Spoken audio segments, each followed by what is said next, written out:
Hi friends, welcome to my channel. ఈరోజు మీకు కళ్ళజోడు వాడకుండా సైట్ తగ్గిపోయే ఉపాయం చెప్తాను. దీనికి పొద్దున్నే మనం లేవగానే మన నోట్లో ఉండే నాలాజలం తీసుకొని కంటి కింద కాటుకు పెట్టుకున్నట్టు పెట్టుకోవడం వల్ల కంటికి ఉన్న సైట్ తగ్గిపోతుంది. కళ్ళజోడు వాడాల్సిన పని లేకుండా తీసి పక్కన పడేసేయచ్చు. అది ఎలాగో మీకు వివరంగా చెప్తాను. చిన్నప్పుడు పిల్లలకి ఏదైనా దెబ్బ తగలంగానే అమ్మ దగ్గర తీసుకొచ్చి ఎక్కడ దెబ్బ తగిలిందమ్మా అని చెప్పి నోట్లో ఇలా తీసి ఇలా అని తగ్గిపోయి అనగానే నిజంగానే తగ్గిపోయింది. ఎందుకు తగ్గిపోయింది అంటే తల్లి స్పర్శ అంత గొప్పదనమాట.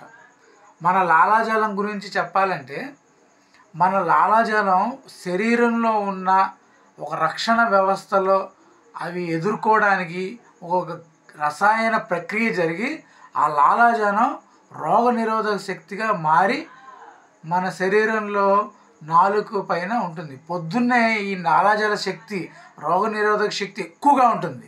అందువల్ల పొద్దున్నే ఎవరైతే లాలాజలాన్ని అలా రాస్తారో మనకి సైట్ తగ్గిపోయింది.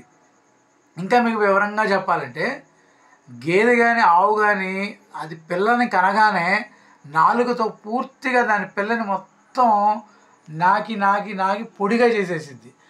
వాటి పిల్లల్ని రోగనిరోధక శక్తి నుంచి కాపాడుకొని ఒక రక్షణ వ్యవస్థలాగా తయారు చేసుకుంటాయి. వాటికి పిల్లలకి తల్లి అలా నాకడం వల్ల ఎటువంటి రోగాలు కూడా రావన్నమాట. ఒకవేళ ఏదైనా తల్లి ఏదైనా అనారోగ్య కారణాల వల్ల నాకపోతే వాటి పిల్లలు అనారోగ్యానికి గురవడం కూడా మనం గమనించవచ్చు. సో మన లాలాజలంలో అంత శక్తి ఉందన్నమాట. అసలు మనకి కళ్ళజోడు సైట్ ఎందుకు వచ్చిద్ది అంటే మనం ఫోన్ విపరీతంగా వాడటం వల్ల, సరైన సమయానికి నిద్రించకపోవడం వల్ల. సపోజు రోజుకి 6 గంటలు పడుకోవాలనుకోండి, లేదా 8 గంటలు పడుకోవాలనుకోండి. ఒకరోజు మనం 3 గంటలే పడుకున్నాం. అప్పుడు మిగతా నిద్ర పోని ఆ టయాన్ని మళ్ళీ మనం భర్తీ చేయలేం. దాని రూపేణ కళ్ళు పాడైపోతాయి అన్నమాట. ఇంకోటి ఏంటంటే చాలామంది ఆకుకూరలు కడగాలి, వాటికి మట్టి ఎక్కువ ఉంటుందని చెప్పి వాళ్ళ ఇళ్ళల్లో అసలు ఆకుకూరలే వండరు. అందువల్ల కూడా కంటికి సమస్యలు వస్తాయి. చక్కగా ఆకుకూరలు తిని, క్యారెట్లు తిని, సూర్యకాంతిలో ఉండి చక్కగా ఉండే వాళ్ళకి అసలు ఎటువంటి కంటి సమస్యలు ఉండవు.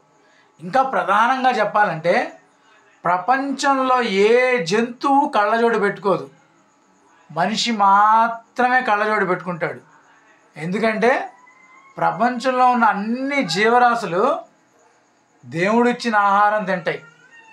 మనిషి మాత్రం దేవుడిచ్చిన ఆహారాన్ని కల్తీ చేసుకొని తింటాడు. అందుకనే రోగాలు వస్తాయి, కళ్ళజోడు పెట్టుకుంటాడు. ఇంకో విషయం ఏంటంటే పాతకాలంలో ఇదివరకు మన రోజుల్లో జనాలు ఏమంటూ ఉంటారంటే అరే అలా చేయకురా, తప్పురా, కళ్ళు పోతాయి అంటారు. నిజంగా ఇప్పుడు కళ్ళజోడు పెట్టుకునే వాళ్ళందరూ పాపం చేయటం వల్లే వాళ్ళకి కళ్ళజోడు వచ్చింది అనే విషయం కూడా వాళ్ళకి తెలియదు. అసలు ఇదివరకు కాలంలో మనం చనిపోయినాక నరకం ఎక్కడ ఉంటుంది, నరకానికి వెళ్తాం అయ్యేదని చెప్పి భయపెట్టేవాళ్ళు. నిజానికి నరకం అనేది ఎక్కడో లేదు. నరకం అనేది ఇప్పుడు మనం హాస్పిటల్కి వెళ్తున్నాం కదా, అదే ప్రత్యక్ష నరకం అందరికీ.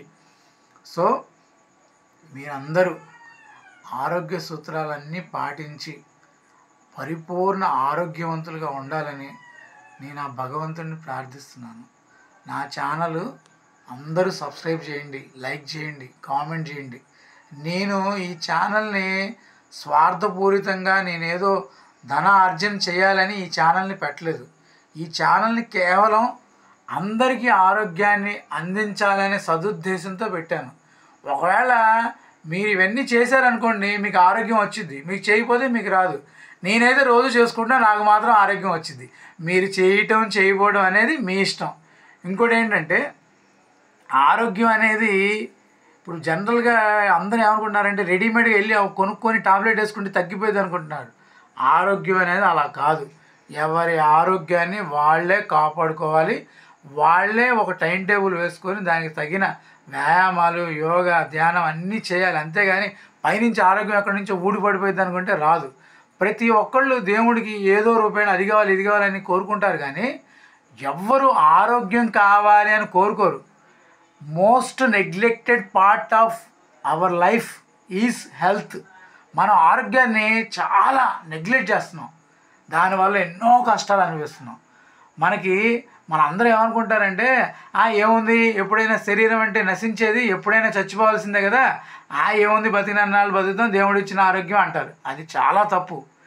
చాలామంది భక్తులకు కూడా ఎన్నో రకరకాల ఉపవాసాలతో అని చెప్పి 11 దాకా టిఫిన్ చేయకుండా ఎన్నో అనారోగ్య సమస్యలతో బాధపడుతూ ఉంటారు. కానీ మన ఫుడ్ టైం టేబుల్ వేరు, భక్తి అనేది వేరు. భక్తులు ఎంతోమంది భగవద్గీతలో ఉన్నవన్నీ పాటించి జపాలు అన్నీ చేసినప్పటికి కూడా వాళ్ళ అనారోగ్యం వస్తుంది. ఎందుకు వస్తుందంటే వాళ్ళు ఆరోగ్యం పట్ల శ్రద్ధ పెట్టకపోవడం వల్ల అనారోగ్యం వస్తుంది. అందుకని ప్రతి ఒక్కళ్ళు ఆరోగ్యానికి ఒక అరగంట అయినా కేటాయించండి, పరిపూర్ణ ఆరోగ్యవంతులుగా మారండి. మన ఆరోగ్యం మనమే కాపాడుకోవాలి. ఇంకో విషయం ఏంటంటే చాలామంది ఏమనుకుంటారంటే వాళ్ళ ఇంట్లో ఉన్న పెరటి చెట్టు వైద్యం వాళ్ళకి పనిచేయదు. ఎందుకు పనిచేయదంటే పక్కన హాస్పిటల్కి వెళ్ళి డాక్టర్ గారు 10,000 ఖర్చు పెట్టి వాడని చెప్తే ఆయన బాగా చెప్పాడు అది అని చెప్పి అవన్నీ ఫాలో అవుతారు. కానీ ఇంట్లో మన పెద్దలు అమ్మ నాన్న అమ్మమ్మ తాతయ్యలు నాయనమ్మ తాతయ్యలు చెప్పిన మనం పట్టించుకోం. ఎందుకంటే వాళ్ళ మీద మనం నమ్మకం లేక. నేను చెప్పే వాటిని నమ్మినా నమ్మకపోయినా మీరు ఆచరిస్తే మీకు ఆరోగ్యం వస్తుంది. హరే కృష్ణ.